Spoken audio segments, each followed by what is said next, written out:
इस वाले सेशन में हम देखेंगे मेडिकल सर्जिकल से रिलेटेड क्वेश्चंस, अलग अलग डिजीज कंडीशन में क्या साइन सिम्टम्स होते हैं, क्या कॉम्प्लिकेशन होते हैं, क्या रिस्क फैक्टर होते हैं और उनके क्या डायग्नोसिस होता है और क्या उसका ट्रीटमेंट होता है। ठीक है, तो वो सारे क्वेश्चंस हम अलग अलग डिजीज कंडीशन से जो मेड सर्ज में होता है, ठीक है, वो देखेंगे।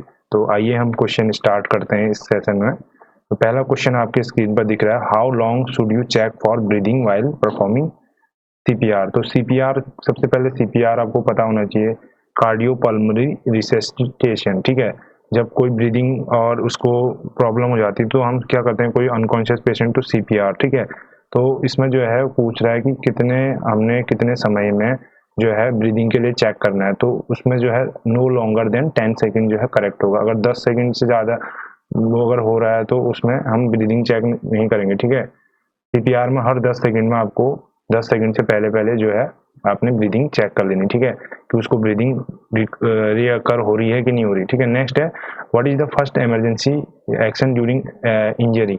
तो पहला इमरजेंसी एक्शन क्या होगा, इंजरी अगर किसी को हो रखी है तो पहला इमरजेंसी जो है एक्शन क्या लेना है आपको, act quickly and provide CPR. ठीक है, हमें तुरंत जो है उसको सीपीआर के लिए वो करना है। ठीक है, इमरजेंसी एक्शन ये होता है। ठीक है, नेक्स्ट है, carotid pulse should be checked for during CPR. तो सीपीआर देते टाइम जो कैरोटिड पल्स है उसी से हम असेस करते हैं कि सीपीआर जो है काम कर रहा है कि नहीं कर रहा। तो ये 5 to 10 सेकेंड्स के लिए हम उसको चेक करेंगे। ठीक है, अगर पल्सेशन फील हो रहा है that means CPR is working. ठीक है, नेक्स्ट है, which pulse is use to check CPR होना चाहिए यहाँ पर। ठीक है, यहाँ पर क्वेश्चन जो है मिस प्रिंट हो गया है। ठीक है, तो which pulse is used to check patency of CPR. ठीक है, सीपीआर सही से काम कर रहा है कि नहीं कर रहा है, तो वो यहाँ पर कौन सी पल्स से चेक होता है, कैरोटिड। और इसको कितने देर के लिए चेक करेंगे, 5 to 10 सेकेंड पर क्वेश्चन में मैंने डिस्कस कर लिया। ठीक है, नेक्स्ट है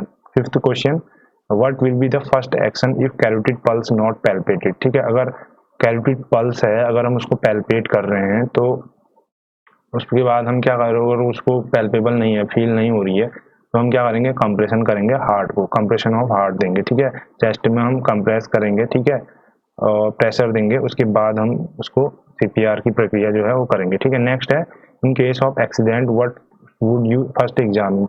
अगर कोई पेशेंट का एक्सीडेंट हो रहा है तो सबसे पहले क्या एग्जामिन करेंगे हम, उसका पेटेंट एयरवे हो रहा है, सबसे पहले उसका एयरवे जो है उसको एयरवे मेंटेनेंस करेंगे। ठीक है, ये ऑप्शन जो है सही हो जाएगा। ठीक, नेक्स्ट है seventh, what do you do with a person who has a spinal cord injury. ठीक है, डू यहाँ पर मिसिंग हो गया है। तो आप क्या करेंगे, जिस पर्सन को अगर स्पाइनल कॉर्ड इंजरी हुई है तो सबसे पहले उसको क्या करते हैं हम, स्टेबलाइज करेंगे उसके हेड को। ठीक है, और नेक को, ताकि कोई मूवमेंट ना हो। ठीक है, तो मूवमेंट से हम उसको अवॉइड कराएंगे क्योंकि स्पाइनल इंजरी हुई है। तो आपको पता होगा स्पाइनल कॉर्ड जो है हमारे जितने भी ब्रेन के जो सिग्नल होते हैं, नर्व सारे इसके थ्रू पास होके जाते हैं। ठीक है, तो अगर इसको डैमेज हो गया तो ये हो सकता है कि पैरालिसिस और अदर इंजरीज हो सकती हैं बॉडी के लिए। ठीक है, इसलिए हम सबसे पहले स्टेबलाइज करेंगे उस पर्सन को और अवॉइड करेंगे अननेसेसरी मूवमेंट। ठीक है, ऑप्शन नंबर बी। नेक्स्ट है, what do look for spinal cord injury. तो स्पाइनल कॉर्ड इंजरी अगर हो रही है तो हम क्या सबसे पहले क्या देखेंगे, एक ब्रोकन फुट नहीं, तो इची आर्म ये भी नहीं, ये हैंग नेल ये भी नहीं, तो क्या देखेंगे हम, डिफॉर्मिटी, कोई उसमें डिफॉर्मिटी तो नहीं हो रखी है, ये इसके लिए हम चेक करेंगे। ठीक है, एट्थ ऑप्शन का सी हो जाएगा। ठीक है, नेक्स्ट है नाइन्थ क्वेश्चन, एक पेशेंट है विद स्पाइनल एक पेशेंट है with spinal cord injury, report से पाउंडिंग हेडेक। ठीक है, स्पाइनल कॉर्ड इंजरी है और उसको हेडेक हो रहा है। ठीक है, और वो फ्लस्ड है और एक्सट्रीमली एंक्सियस है। ठीक है, उसका बीपी दे रखा है इतना, वो 210/120।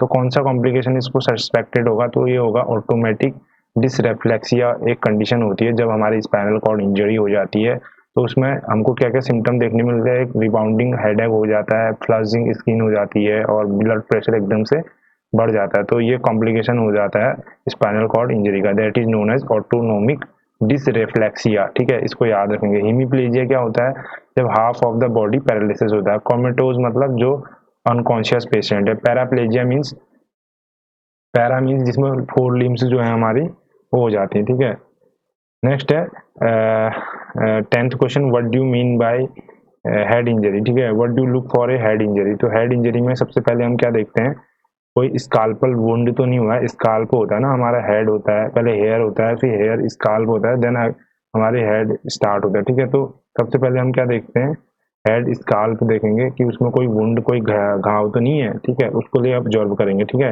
नेक्स्ट है 11th, flail chest is defined as, तो फ्लायल चेस्ट जो है उसको किस तरीके से डिफाइन करेंगे आप, तो ये जो चेस्ट होती है, आपने देखा होगा, अगर आपने चेस्ट वाला स्ट्रक्चर पढ़ा है लंग्स वाला, तो वहाँ पर जो फ्लायल चेस्ट है उसको बोलते हैं टू और मोर रिब्स फ्रैक्चर्ड एट 2 पॉइंट्स, ठीक है। अगर दो से या उससे अधिक ज़्यादा रिब्स अगर फ्रैक्चर हुई है तो उस पॉइंट को हम क्या बोलेंगे, फ्लायल चेस्ट पॉइंट, ठीक है। तो आपको पता होगा 12 पेयर ऑफ रिब्स होती हैं, 12 पेयर यानी 24 रिब्स हो गए हमारे, ठीक है। तो इसमें जो है आपका 7 जो है ट्रू होते हैं एंड 4 जो होते हैं फॉल्स होते हैं, ठीक है।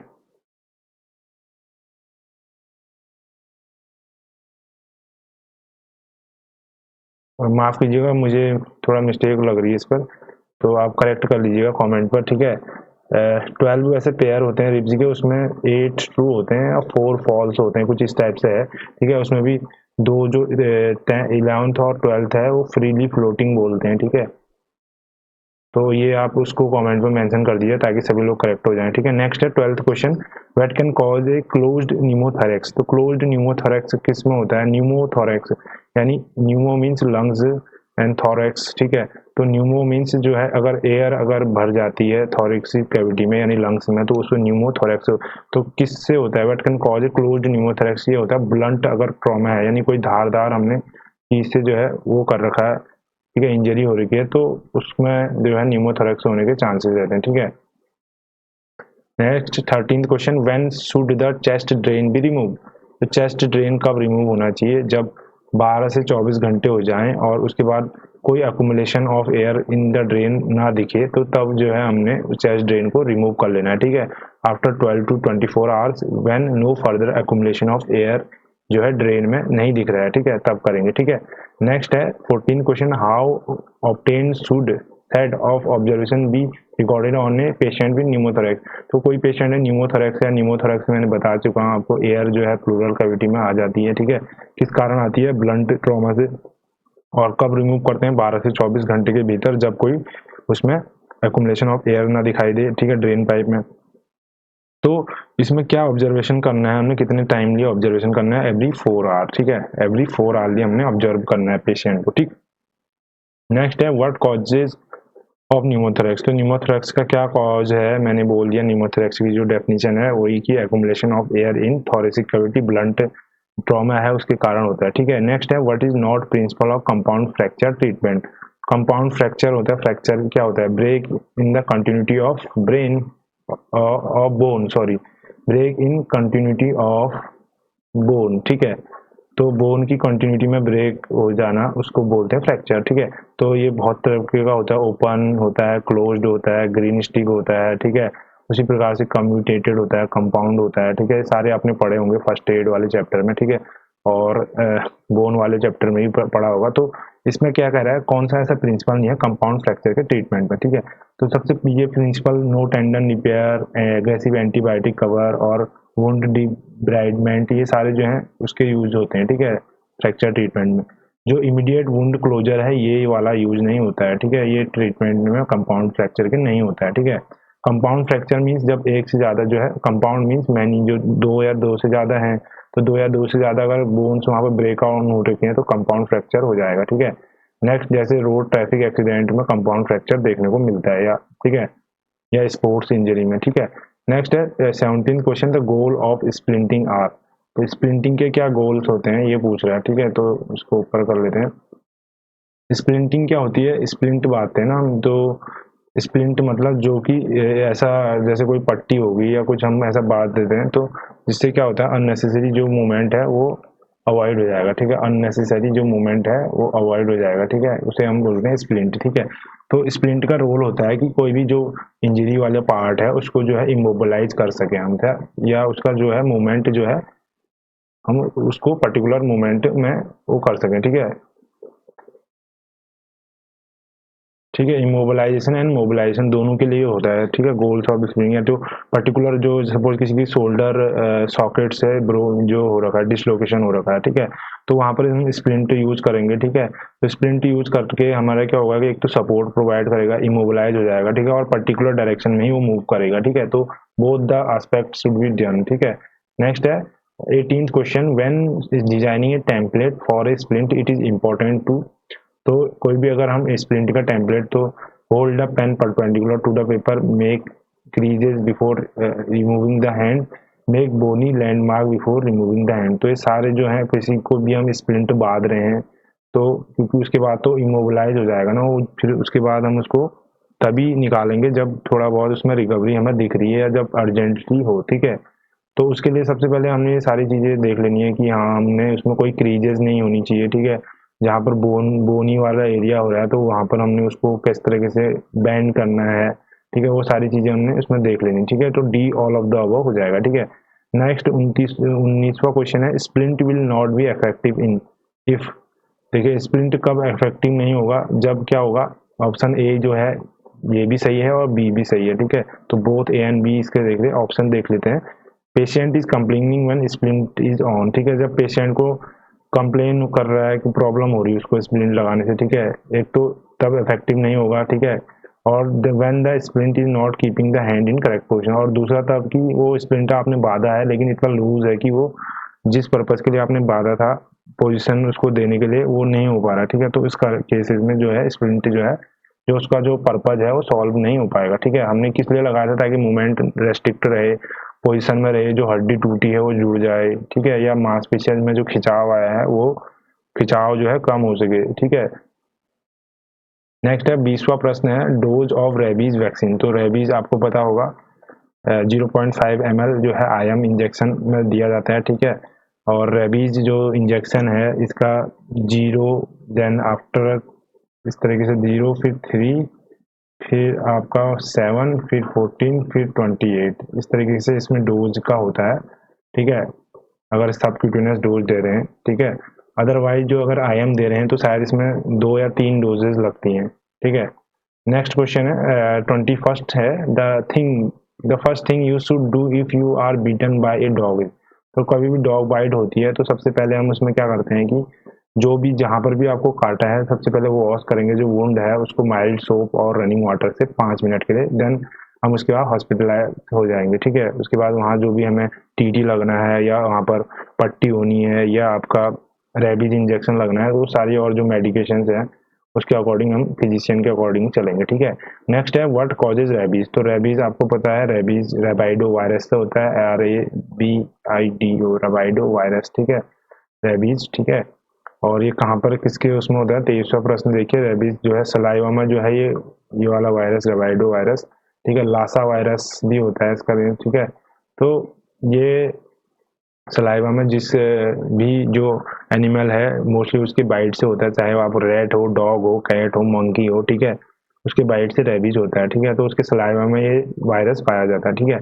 Which antibiotic uses in rabies treatment, तो एंटीबायोटिक हम मैंने बोला अभी hospitalize as per the physician order, आपको एंटीबायोटिक ट्रीटमेंट भी लेना पड़ेगा ताकि जो आपको बाइट जहाँ पर हुआ है, जहाँ पर उसने बाइट कर रखा है, इन्फेक्शन ना हो, ठीक है।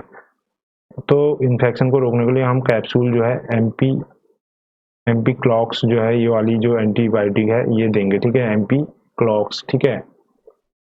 नेक्स्ट है रूल ऑफ 9 यूज इन, तो रूल ऑफ 9 जो है किस में यूज होता है, बर्न के डायग्नोसिस में, यानी बर्न जो सरफेस एरिया है, बर्न सरफेस एरिया, ठीक है, कितना हुआ है बॉडी में, ठीक है। तो उसमें अलग अलग आप वो डायग्राम देखा होगा, तो डायग्राम के अकॉर्डिंग उसमें बताया गया है कि अपर एक्सट्रीमिटीज में कितना होगा, ट्रंक वाले एरिया में, बैक वाले एरिया में, हेड वाले, फेस वाले, ठीक है। तो सारा वो जोड़ के 100% होता है, ठीक है।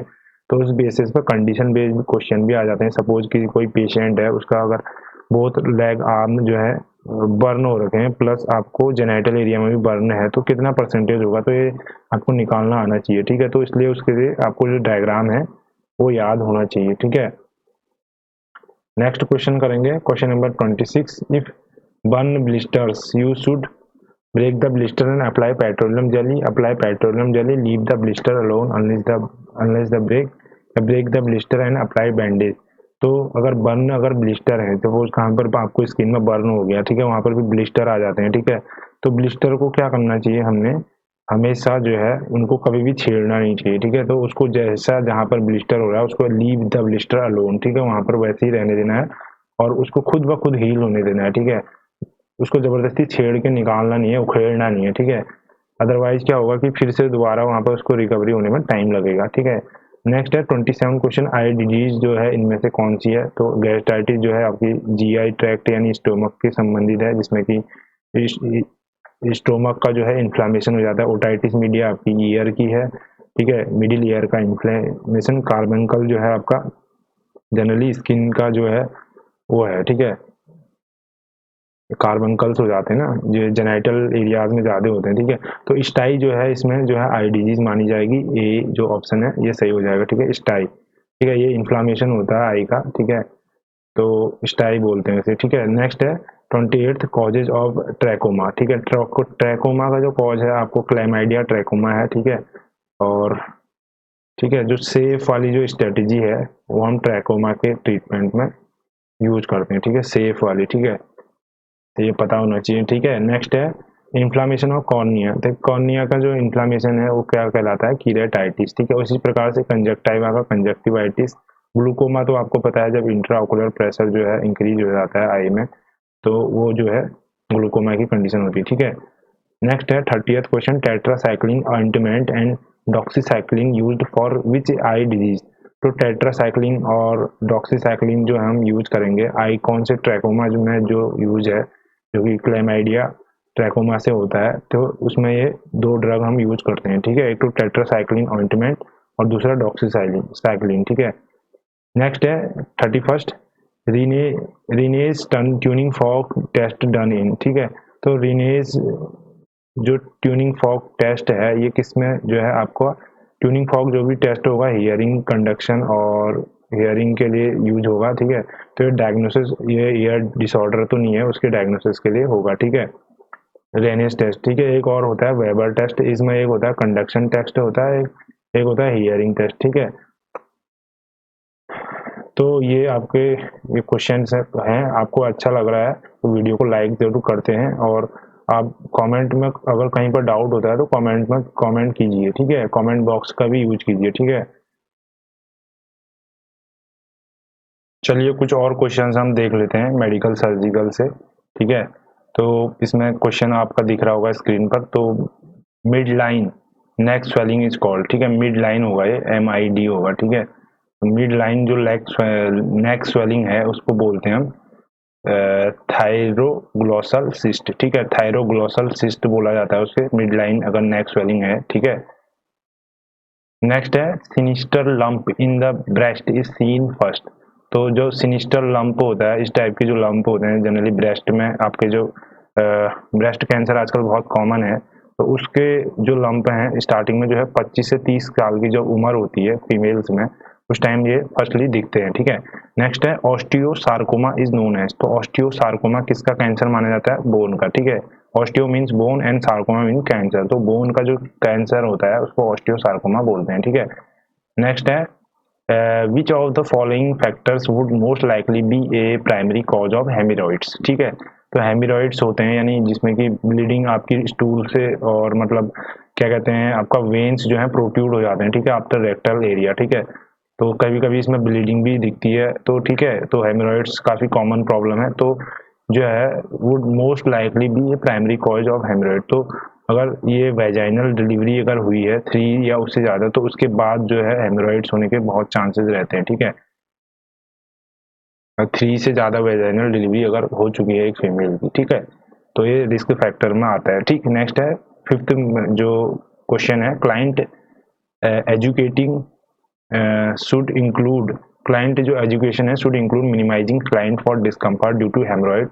Nursing care management should include, तो इसमें क्या नर्सिंग केयर मैनेजमेंट करेंगे हम, तो अवॉइडिंग स्ट्रेचिंग ड्यूरिंग डेफिकेशन, ठीक है। तो डेफिकेशन के टाइम पर हम जो है क्लाइंट जिसको हेमरॉइड है तो उसको अगर डिस्कम्फर्ट ना हो उसके लिए हम बोलेंगे कि जोर लगा के वो उसको जोर नहीं लगाना है, ठीक है। जिस टाइम वो पॉटी या लेटरिन कर रहा है तो उस टाइम उसको जोर नहीं लगाना है डेफिकेशन के टाइम, ठीक है।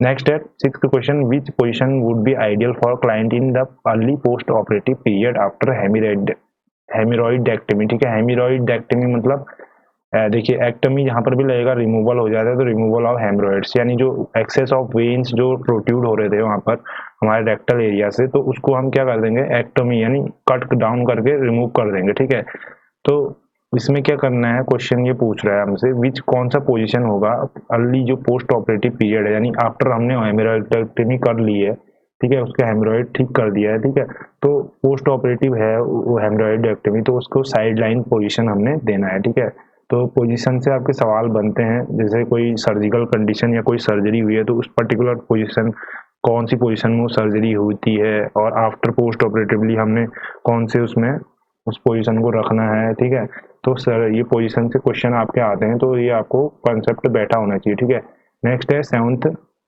Laxative as fiber use in. तो आपको पता है लैक्सेटिव क्या है, स्टूल, लैक्सेटिव को बोलते हैं स्टूल सॉफ्टनर्स। ठीक है, स्टूल सॉफ्टनर। ठीक है, तो इसमें जो है जिसको कॉन्स्टिपेशन होता है या, ठीक है, तो या पाइल्स है, तो पाइल्स, ठीक है, तो उस केसेस में laxative as a fiber use होते हैं। ठीक है, नेक्स्ट है स्प्रीनेक्टोमी। ठीक है, स्पिंक्टर एक्टोमी। ठीक है, स्पिंक्टर होता है ना, स्पिंक्टर एक्टोमी हमारा एनल स्पिंक्टर होता है, तो ये उसकी सर्जरी होती है। ठीक है, जो कि एनल एनस जो है उसको ओपनिंग और क्लोजिंग करता है। ठीक है, तो ये जो एक्टोमी ये वाली जो सर्जरी है ये किसके लिए ट्रीट होती है, जब कोई एनल फीसर होता है। ठीक है, फीसर मीन्स कट आ गया। ठीक है, कट, उस कट से क्या हो रहा है, वहाँ पर कोई घाव हो गया। ठीक है, फीसर मतलब कट या घाव। ठीक है, तो उस घाव से जो है ब्लीडिंग हो सकती है, इन्फेक्शन हो सकता है। ठीक है, तो उसको हील और रिपेयर करने की सर्जरी को बोलेंगे हम स्पिंक्टरेक्टोमी। ठीक है,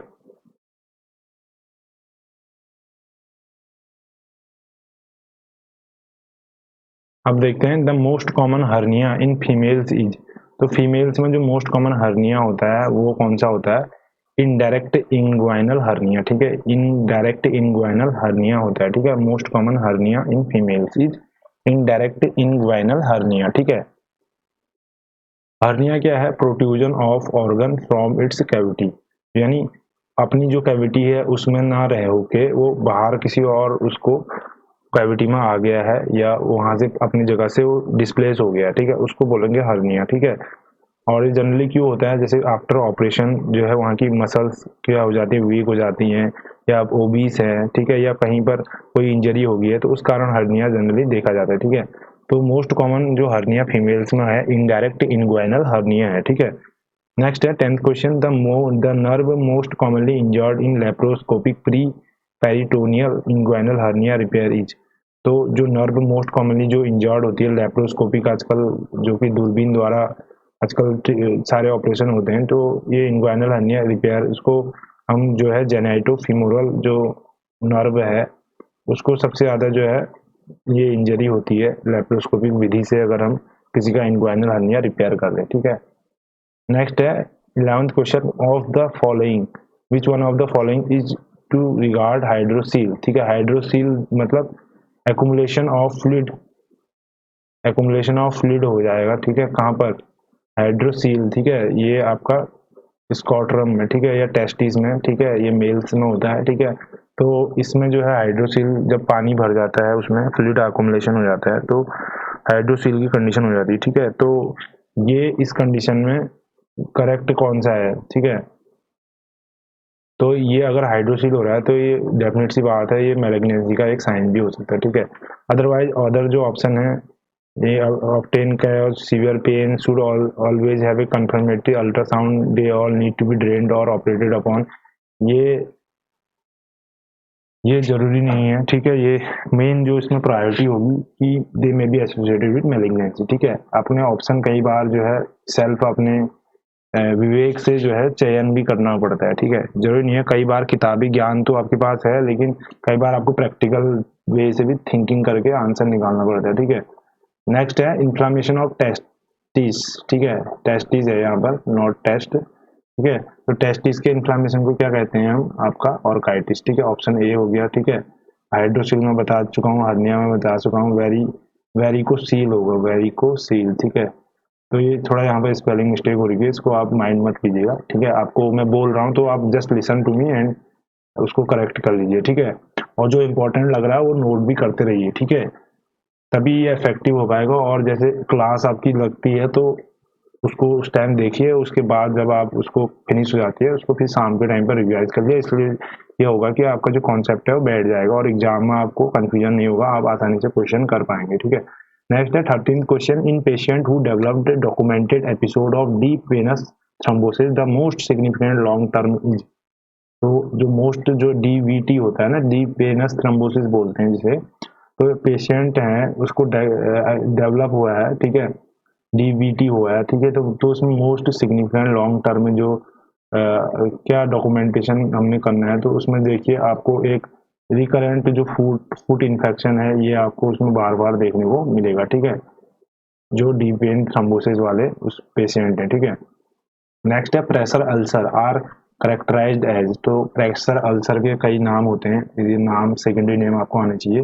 एक होता है डेकुबिटीज अल्सर, ठीक है, डेकुबिटीज अल्सर, और इसको बेड सोर भी बोलते हैं, ठीक है।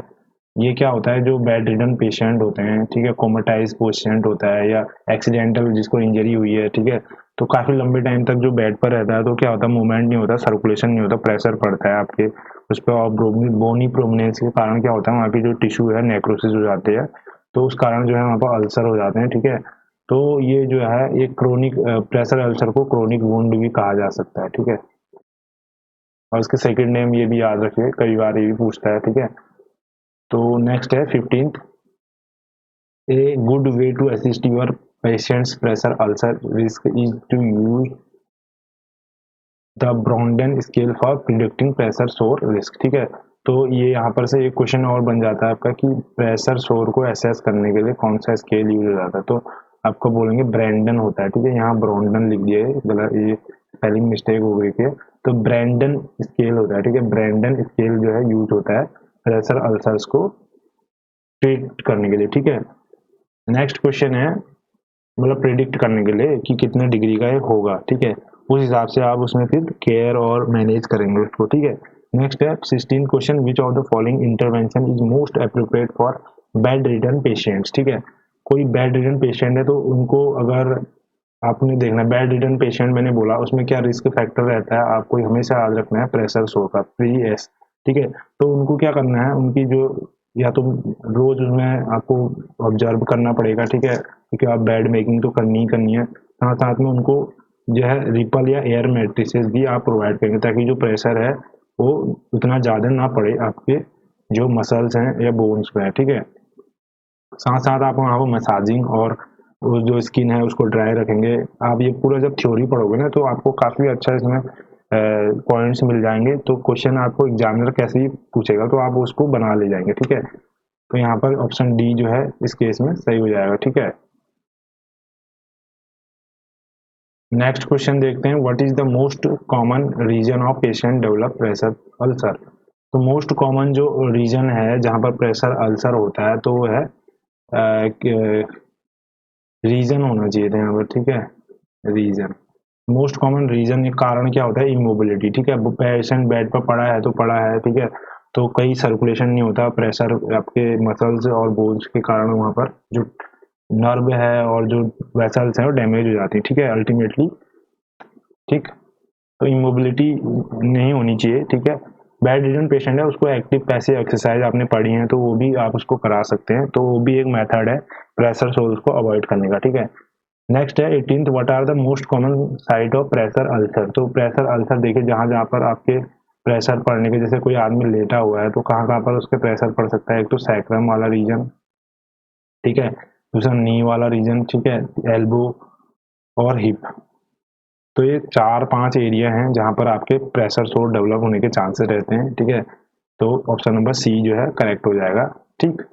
नेक्स्ट है 19 question, when positioning patient on their sides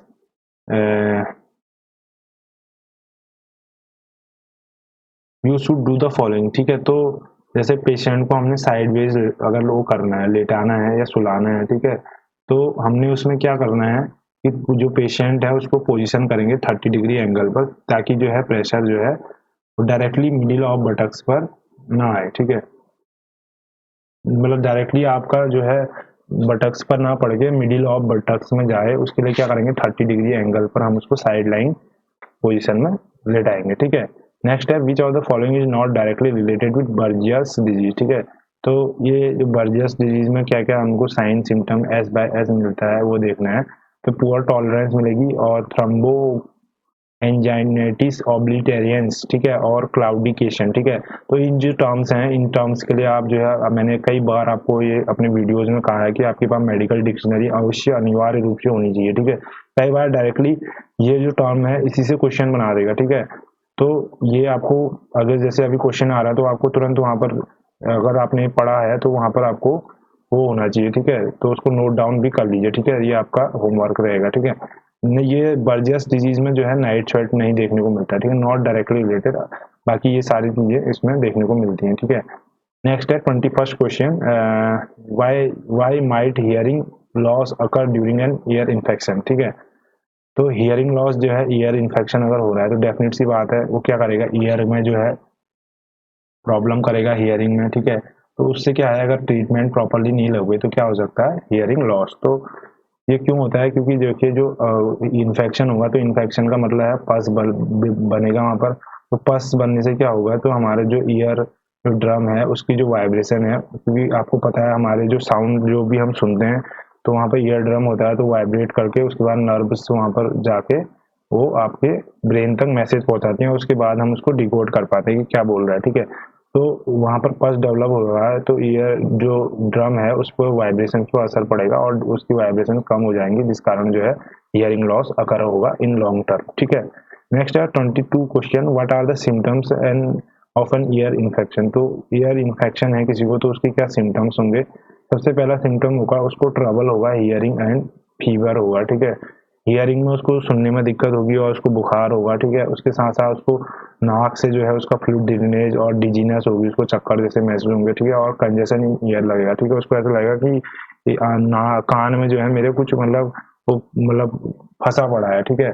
तो ये ऑल ऑफ द अबव जो है इसके सही उत्तर हो जाएंगे, ठीक है। अक्सर हमारे जो ईयर हम प्रॉपर सफाई नहीं करते, ठीक है, और जब कभी क्या होता है कि सोप वाटर चले जाता है, कहीं गंदे पानी में हमने नहा लिया, तो कई कारण होते हैं, धूल मिट्टी अगर गई है तो हमने साफ नहीं करा, ठीक है, नेग्लिजेंस। इसलिए बोला जाता है कि हेल्थ और हाइजीन जो है आपका, हेल्थ एंड हाइजीन जो है पैरेलल है, ठीक है, पैरेलल है। मतलब अगर आप दोनों मेंटेन साफ स्वच्छता रखोगे तो आपकी हेल्थ डेफिनेट सी बात है अच्छी रहेगी, ठीक है। गंदगी में रहोगे तो आपको जायज है कि डिजीज आपको होंगी ही होंगी, ठीक है। नेक्स्ट है 23rd क्वेश्चन देखते हैं। तो what is the first indication of pressure injury. तो प्रेशर इंजरी का जो फर्स्ट जो इंडिकेशन है वो क्या है, a change of colour to the area, ठीक है, change of colour to the area हो जाएगा, ठीक है, first indication of pressure injury, ठीक है। देखिए कहीं पर भी प्रेशर इंजरी हो रही थी सबसे पहले वहां पर रेडनेस, उसका जो इंटीग्रिटी है स्किन की आपको खुद ही चेंज महसूस लगेगा, देखने पे विजुअलाइज करोगे आप तो सबसे पहले कलर चेंज होगा, फिर उसमें आपको वार्मथ नजर आएगी, ठीक है, और फिर पैचीनेस और उसका सेंसेशन और बहुत चीजें होती हैं, ठीक है। स्टेज बाय स्टेज आपने वो देखना है, ठीक है। नेक्स्ट है 24th question, spray of oxymetazoline 0.5 is used for. तो जो ब्लॉक्ड नोज है, बहुत लोगों को जो है आपका नोज ब्लॉक हो जाती है, क्यों हो जाती है, क्योंकि जो सेप्टम है, सेप्टम आपने पढ़ा होगा एक कंडीशन हो जाती है डीएनएस, डेविएटेड नेजल सेप्टम, यानी ये जब हमारी जो नाक है, नाक की हड्डी होती है ना, तो नाक की हड्डी में जो है आपका ये बढ़ जाता है, तो उससे क्या होता है कि हमारे जो नेजल पैसेजेस हैं वो ब्लॉक हो जाते हैं, ठीक है। तो उसी ब्लॉकेज के कारण जो है हम प्रॉपरली ब्रीथ नहीं कर पाते हैं और वही कई कारण आपका हेडेक और साइनसेस में एयर नहीं जाती तो हेडेक के कारण और माइग्रेन का कारण बनता है, ठीक है। तो उसके लिए हम स्प्रे यूज करते हैं जिसका नाम है ऑक्सीमिथाजोलिन, ठीक है, 0.5% सॉल्यूशन होता है जो कि ब्लॉक्ड नोज को खोलने के लिए होता है, ठीक है। नेक्स्ट 25वां सवाल है, what are the early sign and symptom of rheumatoid arthritis. तो आर ए, आपने डिजीज कंडीशन बहुत बार सुनी होगी, आर ए रिमोटॉइड अर्थराइटिस, ठीक है।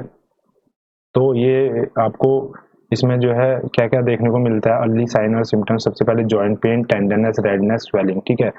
अर्थराइटिस जहां पर मतलब जॉइंट का इन्फ्लेमेशन है तो जॉइंट में पेन होगा, रेडनेस होगी, स्वेलिंग होगी, ठीक है, टेंडरनेस होगी। उसके साथ साथ loss of range of motion भी होगा, ठीक है। जब आदमी को पेन हो रहा है, ठीक है, स्वेलिंग हो रही है उस जगह पर, तो मोशन कहाँ से होगा, ठीक है, ऑब्वियस सी बात है, या लिम्पिंग भी होगी, ठीक है। उसको पाँव वाँव उठाने में दिक्कत हो जाएगी, ठीक है। तो ये सारे जो क्वेश्चन जो ऑप्शन है ये सही है रिमेटॉइड अर्थराइटिस के अर्ली साइन सिम्टम है, ठीक है। 26वां प्रश्न है the cause of rheumatoid arthritis. तो आपको पता है RA का जो कॉज होता है आपको पता होना चाहिए IgM, जब इम्यूनोग्लोबिन के संदर्भ में IgM जो है इसका कॉज माना जाता है, ठीक है। और रिमेटॉइड अर्थराइटिस जो है इसी प्रकार से RA के अलग अलग डिजीज जैसे रिमेटॉइड कार्डियोवास्कुलर डिजीज भी होती है, ठीक है। रिमेटॉइड कार्डाइटिस होता है, ठीक है। तो वो भी आपने ध्यान में रखना है, ठीक है। कुछ और क्वेश्चंस हम देख रहे हैं मेडिकल सर्जिकल से, ठीक है, जो कि आपको और अच्छे से प्रिपरेशन के लिए मदद करेंगे, ठीक है। तो ये क्वेश्चन इस टाइप के आते हैं, ठीक है। आप जरूर इसको देखिए पूरा, ठीक है। तो पहला क्वेश्चन इसमें देख रहे हैं हम, तो न्यूबॉर्न जो मैच्योरिटी रेटिंग स्केल है जो किससे एसेस किया जाता है, ठीक है।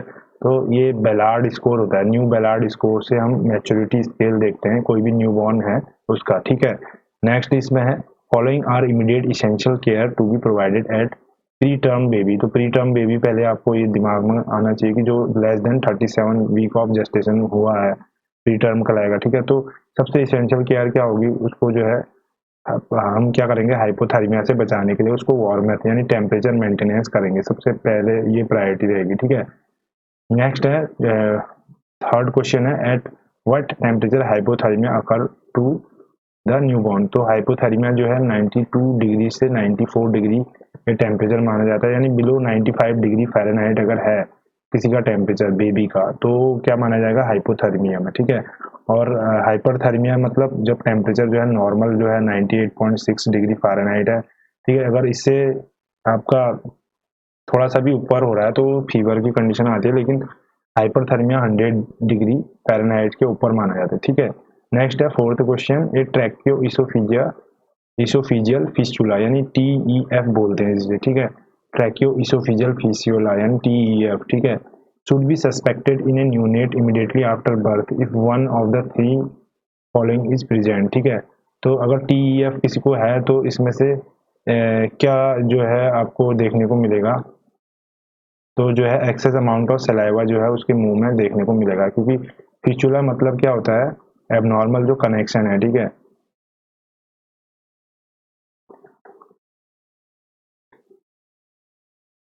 नेक्स्ट है क्वेश्चन नंबर फिफ्थ है all of the following are causes of hydrocephalus, ठीक है। हाइड्रोसिपेलस यानी फ्लूइड CSF जब एक्यूमुलेट हो जाता है, ठीक है, आपका ब्रेन में, ठीक है, एक्सेस में मेनिंजेस में, तो हाइड्रोसिपेलस यानी जो हेड जो है बड़ा हो जाता है, ठीक है। तो उसमें क्या होता है लीकेज ऑफ CSF के कारण होता है, ठीक है। इसके अलावा जो है बता द कॉजेज कह रहा है ना, कॉजेज में एक्सेप्ट आपने बताना है, ठीक है। तो एक तो क्या है कि CSF का जब ऑब्स्ट्रक्शन होगा फ्लो और उसमें प्रोडक्शन में, ठीक है। दूसरा क्या है interference with absorption of fluid. तीसरा क्या है इंक्रीज्ड प्रोडक्शन ऑफ फ्लूइड, जब ज़्यादा हो रहा है या जब ऑब्स्ट्रक्शन हो रहा है उसके फ्लो में, या जब कोई लिक्विड वहाँ पर फ्लूइड आ रहा है उसके ऑब्जॉर्प्शन में इंटरफेरेंस हो रहा है, ठीक है। लीकेज ऑफ CSF होगा तो डेफिनेटली बात लीक हो रहा है CSF, तो उसमें नहीं होगा, क्योंकि लीकेज में तो क्या हो जाएगा क्वांटिटी कम हो जाएगी तो हाइड्रोसिपेलस नहीं होगा, ठीक है। एक्सेप्ट पूछ रहा है तो ये कई बार ये ध्यान में रखिए, कई बार एग्जाम प्रेशर होता है, एग्जाम में कम समय होता है, जल्दबाजी में हम एक्सेप्ट वर्ड जो है इग्नोर कर लेते हैं और क्वेश्चन का मतलब सही से नहीं निकल पाता, ठीक है। तो ये क्वेश्चन में कई बार एक्सेप्ट वाले आपको बोलता हूँ, ठीक है। नेक्स्ट है sixth question normally high accumulated CSF इन आई इंट्राक्रैनियल स्पेस, ठीक है। अगर ये हाई एक्यूमुलेशन है CSF का तो उसको बोलते हैं हम हाइड्रोसिपेलस, हमने अभी ऊपर डिस्कस किया। और हाइड्रोसिपेलस का एक टिपिकल फीचर क्या है कि उसमें सनसेट आई दिखते हैं, ठीक है। तो ये क्वेश्चन ऐसे भी पूछ सकता है हाइड्रोसिपेलस में क्या इसमें से कॉमन फीचर है, तो सनसेट आई, ठीक है, याद रखेंगे इसको। उसके बाद है eighth question the term meningocele means, meningocele क्या होता है, मेनिंगो सील का मतलब होता है मीनिंग यानी जो प्रोट्रूड आउट थ्रू द यानी मेनिंजेस हो गया, मीनिंग गलत लिखा है। जब मेनिंजेस जो होते हैं, मेनिंजेस क्या है आउटर मोस्ट लेयर है, ठीक है, स्पाइनल कॉर्ड और ब्रेन भी, ठीक है। तो इसमें भी क्या होते हैं तीन जो है जो कवरिंग होती है, सॉरी आउटर मोस्ट लेयर नहीं कवरिंग होती है, ठीक है। जैसे लंग्स की प्लूरा होगी, ठीक है, उसी प्रकार से मेनिंजेस जैसे एब्डोमेन की पेरिटोनियम होगी, तो मेनिंजेस भी क्या होती है हमारी स्पाइनल कॉर्ड और ब्रेन की होती है, ठीक है। उसके बाद तो उसमें जो है उसमें अलग पैरामीटर, आपका पायामीटर हो गया, अरेक्नॉइड मीटर हो गया और ड्यूरामीटर होता है, ठीक है। तो इसमें जो है मेनिंजोसील की डेफिनेशन पूछा है, तो मेनिंजेस जब प्रोट्रूड हो जाती हैं out of the spinal cord, ठीक है, उसे हम बोलते हैं मेनिंजोसील, ठीक है। नेक्स्ट है स्पाइना बिफिडा, ठीक है, एक और ये न्यूरल ट्यूब डिफेक्ट है, ठीक है, न्यूरल ट्यूब डिफेक्ट ये स्पाइना बिफिडा है, ठीक है। इसमें क्या होता है कि आपका जो है बल्जिंग हो जाती है आउटवर्ड्स, ठीक है, जो मेनिंजेस हैं उसकी, ठीक है, स्पाइन की, ठीक है।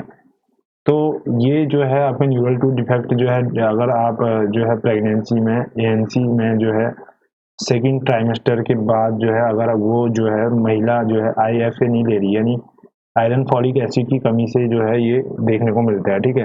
नेक्स्ट है exstrophy of bladder mainly associated with, तो एग्जॉस्ट्रॉफी जो है ब्लैडर की किससे एसोसिएटेड मिलती है, एपिस्पेडियासिस, ठीक है, एपिस्पेडियासिस से एसोसिएटेड मिलती है, ठीक है। ऑप्शन नंबर बी जो है इसका सही हो जाएगा, ठीक है। नेक्स्ट है 11th क्वेश्चन इसका, एपिस्पेडियासिस का मतलब समझते हैं आप। एक होता है हाइपोस्पेडियासिस, ठीक है, और एक होता है एपिस्पेडियासिस, जिसमें कि यूरेथ्रल ओपनिंग जो है अबव जो है लोकेटेड हो जाती है, ठीक है। और हाइपो में क्या हो जाता है, ये बैकवर्ड या बिलो जो है, ठीक है, हाइपो मीन्स लो, ठीक है। नेक्स्ट है यूरेथ्रल ओपनिंग जो है नैरो होती है, ठीक है, इसमें हाइपो वाले में, ठीक है। नेक्स्ट है urethra which opens on the dorsal surface of penis, यानी ऊपर की ओर उठता है, तो ये एपिस्पेडियासिस बोलते हैं, ठीक है। और हाइपोस्पेडियासिस में नैरोइंग हो जाती है यूरेथ्रा की, यानी छोटा हो जाता है, तो बैक बिलो जो है आपका डोर्सल सरफेस में होगा, ठीक है। बाकी और इसमें जो अन्य जो चीजें हैं वो भी आप देखेंगे, ठीक है। एक होता है the cyanotic congenital heart disease is, तो इसमें से साइनो एक होता है साइनोटिक, एक होता है ए साइनोटिक, ठीक है। तो साइनोटिक मतलब जो आपका कॉन्जेनाइटल हार्ट डिजीज है वो tetralogy of Fallot T O F बोलते हैं, ठीक है। और ए साइनोटिक मतलब जो इसमें ए एस डी आपका वी एस डी और पी डी ए आता है, ठीक है। तो दो कैटेगरी होती है हार्ट डिजीज की जो इन्फेंट में देखने को मिलती है, ठीक है। तो ये आपका ये है, ठीक है। और यहाँ पर एक जो टर्म्स आ रखे हैं ये आप डिक्शनरी में जरूर रिफर कीजिएगा, ठीक है। ये मैंने कई बार बोल दिया आपको, जैसे कि इसमें दिख भी रहा होगा आपको, क्रिप्टो ऑर्काइडिज्म है, ठीक है। तो ये कॉन्जेनाइटल माल फॉर्मेशन होता है जिसमें कि जो टेस्टिस है, हमारी टेस्टिस यानी मेल जो जेनेटल ऑर्गन का पार्ट है, तो टेस्टिस जो है अनडिसेंडेड रहते हैं, यानी वो जब फीटल पीरियड होता है तो उसमें टेस्टिस आपने देखा होगा कि जो है आउटसाइड द, ये ऐसा ऑर्गन है जो आउटसाइड द ह्यूमन बॉडी है, मतलब, ठीक है। ये क्यों है, इसका भी कारण है क्योंकि जो स्पर्म जो इसमें फॉर्मेशन होता है वो जनरली बॉडी टेम्परेचर से 2 डिग्री लेस होता है, ठीक है। तो हमारा जो स्कॉटरम है स्पेसिफिकली एक ऑर्गन है, उसमें जो है टेस्टिस रहते हैं, और जहाँ पर स्पर्म का प्रोडक्शन हो सके उसके लिए बाहर से, ये कैविटी के बाहर होते हैं, ठीक है। तो क्रिप्टो ऑर्गेनिज्म में जो है क्या हो जाएगा, वो आपका अनडिसेंडेड रहेंगे, यानी अंदर ही रहेगा वो, ठीक है। तो कॉन्जेनाइटल माल फॉर्मेशन है, ठीक है, एक टाइप की। अब हम मेडिकल सर्जिकल में एक बहुत इंपॉर्टेंट टॉपिक होता है जो कि ऑन्कोलॉजी है। ऑन्कोलॉजी का मतलब आप समझते हैं कि स्टडी ऑफ कैंसर, ठीक है। तो कैंसर क्या है, जो कि मेटास्टेसिस हो जाता है, एबनॉर्मली जो सेल ग्रोथ हो जाती है हमारे सेल में, तो उससे बेसिक जो क्वेश्चन है, क्या क्या जो अलग अलग बॉडी में जो कैंसर होते हैं उनके कैसे डायग्नोसिस किए जाते हैं, क्या उसकी टेस्टिंग होती है, ठीक है, क्या उसमें साइन सिम्टम होते हैं, ठीक है। तो वो हम डिस्कस करने जा रहे हैं उसके क्वेश्चंस। तो आइए, पहला क्वेश्चन आपके स्क्रीन पर दिख रहा है। तो for which of the following condition is a client with multiple myeloma monitored, तो मल्टीपल माइलियोमा हो रहा है, ठीक है। तो कैंसर है माइलियोमा, ठीक है। तो इसमें जो है आपको हाइपरकैलीमिया, ठीक है, हाइपरकैलीमिया मतलब जो increase in the calcium level, ठीक है। तो हाइपरकैलीमिया के लिए मॉनिटर करना पड़ेगा, ठीक है। और कैल्शियम का आपका नॉर्मल जो लेवल है 8.5 से आपका 11.5 ग्राम है, ठीक है। तो ये आपको ब्लड में, ठीक है, ये आपको पता होना चाहिए, ठीक है। उसी प्रकार से हाइपरकैलीमिया यानी ज़्यादा जो पोटेशियम का मात्रा, हाइपरनेट्रीमिया यानी ज़्यादा सोडियम का मात्रा, और हाइपर मैग्नीशियम यानी ज़्यादा मैग्नीशियम का मात्रा, ठीक है। तो ये सारे नॉर्मल वैल्यूज भी आपको पता होनी चाहिए, तभी आप इसको कोरिलेट कर पाएंगे, ठीक है। नेक्स्ट है second, client with leukaemia has न्यूट्रोपिनिया, which of the following function must be frequently assessed, ठीक है। तो क्लाइंट है उसको अगर न्यूट्रोपिनिया है तो कौन सा जो है फंक्शन जो है आपको फ्रिक्वेंटली असेस करना पड़ेगा, तो है ब्रेथ साउंड, ठीक है। ब्रेथ जो साउंड है उसको एक्सेस करना पड़ेगा, ठीक है।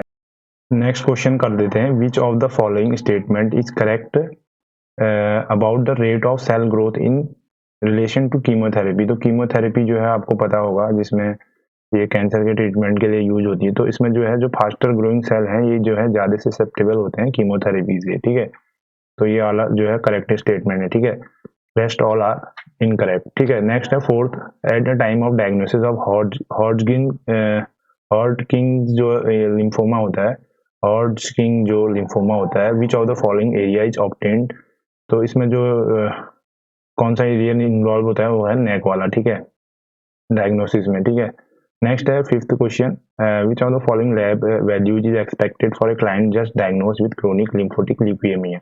क्रोनिक लिम्फोटिक लिम्फोसाइटिक अगर ल्यूकेमिया है तो कौन सी वैल्यूज से हम उसको डायग्नोसिस करेंगे, तो ऑप्शन सी जो है थ्रोम्बोसाइटोपिनिया और इंक्रीज्ड लिम्फोसाइट्स के माध्यम से जो है ये दो डायग्नोस्टिक जो है टूल हम यूज करेंगे, ठीक है, क्रोनिक लिम्फोसाइटिक ल्यूकेमिया को डायग्नोस करने के लिए, ठीक है। नेक्स्ट है which of the following intervention is the key to increase the cervical rate of client with lung cancer. तो सर्वाइकल रेट जो है अर्ली डिटेक्शन जो है हम उसको करेंगे, ठीक है।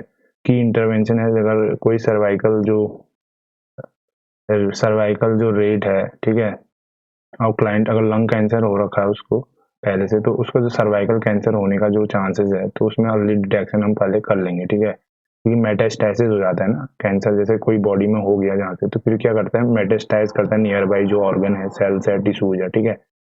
नेक्स्ट है seventh question, giving instruction for breast self examination is particularly important for client with which of the following medical problems। तो जो BSE होता है यानी ब्रेस्ट सेल्फ एग्जामिनेशन, ठीक है, इसके 6 स्टेप्स होते हैं, वो आप अपनी बुक में देख लीजिएगा, ठीक है। तो ब्रेस्ट सेल्फ एग्जामिनेशन होता है, ठीक है, BSE, तो उसमें ये इंपॉर्टेंट दी जाती है क्लाइंट को with which of the following medical, अगर कोई ओवेरियन कैंसर से ऑलरेडी है, जिसको डायग्नोस हुआ है ओवेरियन कैंसर का, उसका ट्रीटमेंट चल रहा है, तो उसको BSE भी हम बोलेंगे कि आप अपना ब्रेस्ट सेल्फ एग्जामिनेशन भी कीजिएगा टाइम टू टाइम, क्योंकि हो सकता है उसको इन फ्यूचर जो है ब्रेस्ट कैंसर होने के चांसेस। नेक्स्ट क्वेश्चन है eighth, nausea vomiting and are common adverse effect of radiation therapy, ठीक है। रेडिएशन थेरेपी के कॉमन एडवर्स इफेक्ट हैं, when should nurse administer antiemetic, तो 30 minutes before the initiation of therapy, ठीक है। जैसे कि कोई भी थेरेपी है, कीमोथेरेपी के भी जो है साइड इफेक्ट होता है, जैसे उसमें आपका हेयर लॉस, हेयर फॉल होता है, वोमिटिंग, नोजिया का फीलिंग होता है, ठीक है, लैक ऑफ एपेटाइट, एनोरेक्सिया, इस टाइप से उसमें देखने को मिलता है। तो उसमें जो है हम जो एंटी एमेटिक ड्रग है 30 मिनट्स जो है कीमोथेरेपी स्टार्ट होने से पहले उसको इंड्यूस करवा देंगे, ठीक है।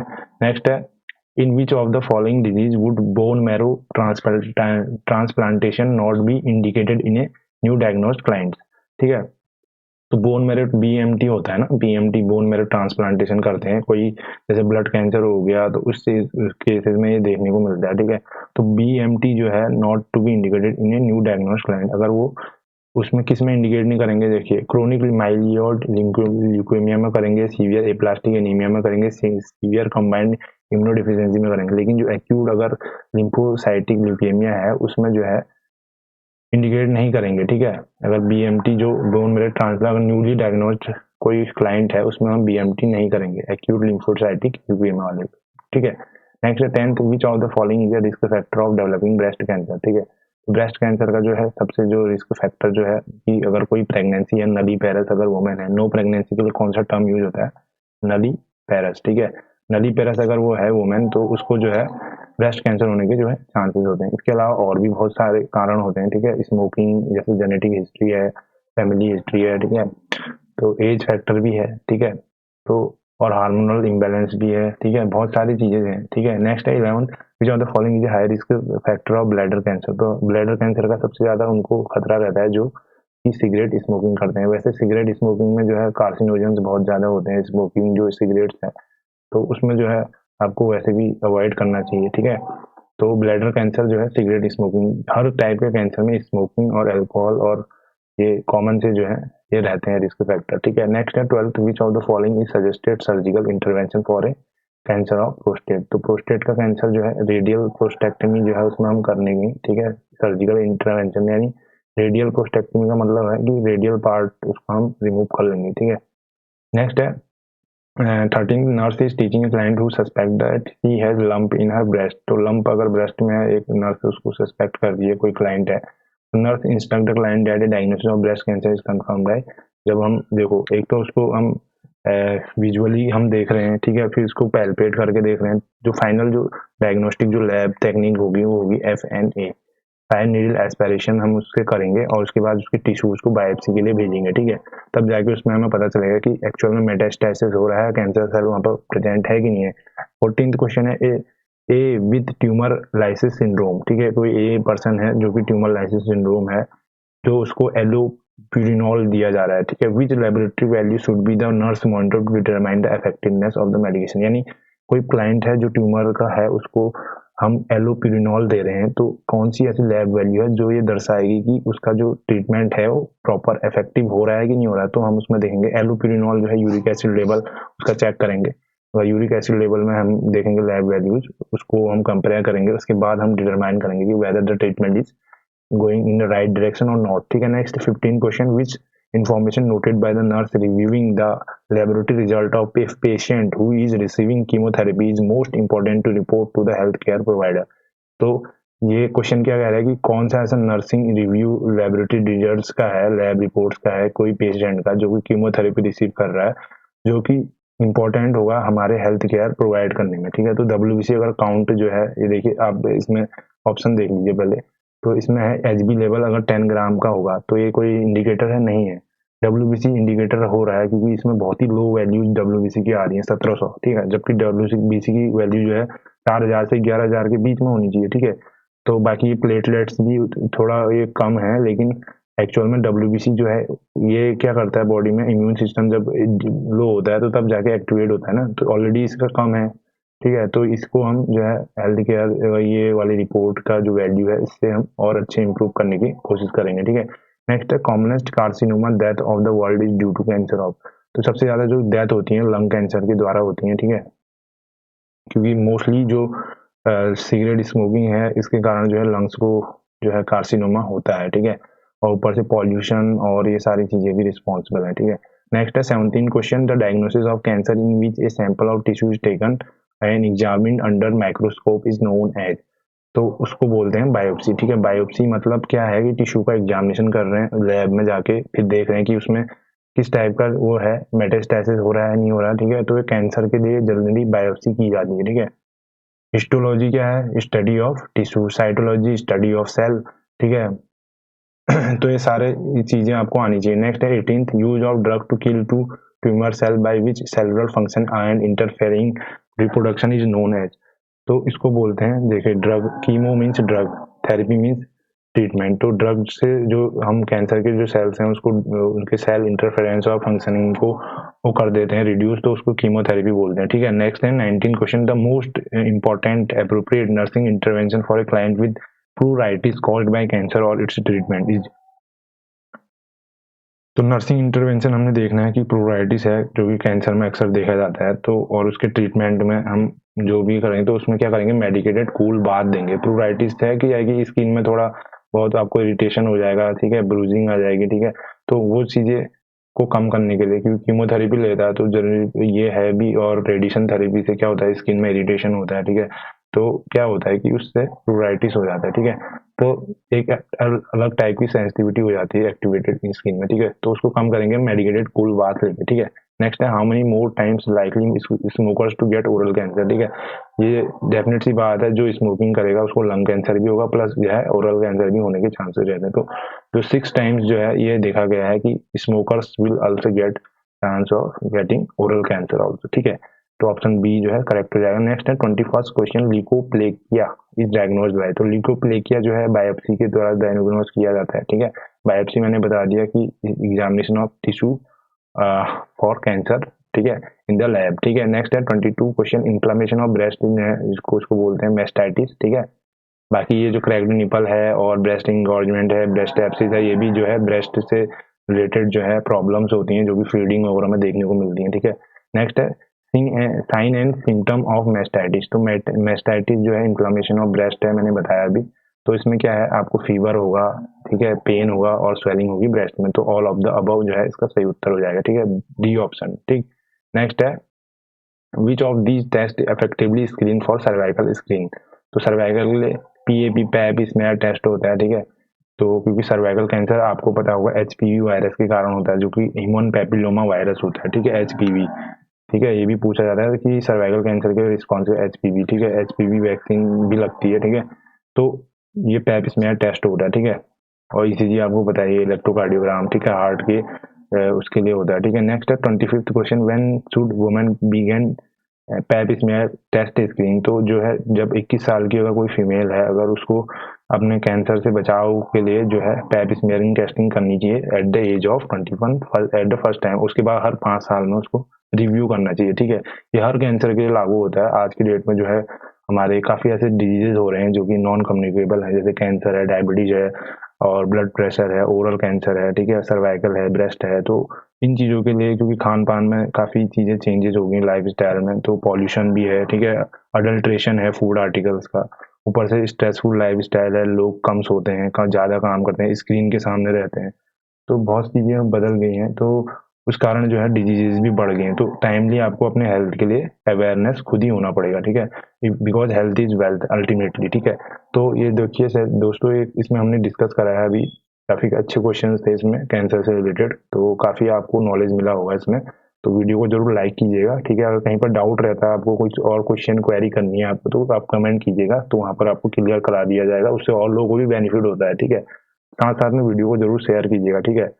तो ये है आपका, तो इसमें हमने काफ़ी क्वेश्चंस देखे हैं। तो क्वेश्चंस आपके ये मेडिकल सर्जिकल से ही थे, ठीक है। उसमें हमने डायग्नोसिस, ट्रीटमेंट, रिस्क फैक्टर्स और आपके क्या क्या उसके हेल्थ प्रायोरिटी मिलेगी, ठीक है, ये सारी चीज़ें हमने देख ली हैं, ठीक है।